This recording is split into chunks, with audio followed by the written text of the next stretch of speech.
జీవితమొక పయనమని గమ్యము తెలియదని తెలిసిన ఈ మనిషి పయనమాగదు.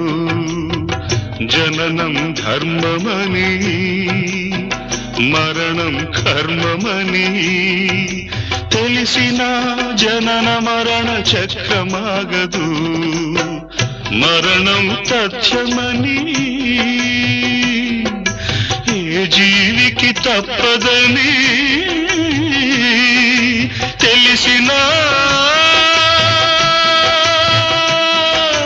ఈ మనిషి తపనాగదు.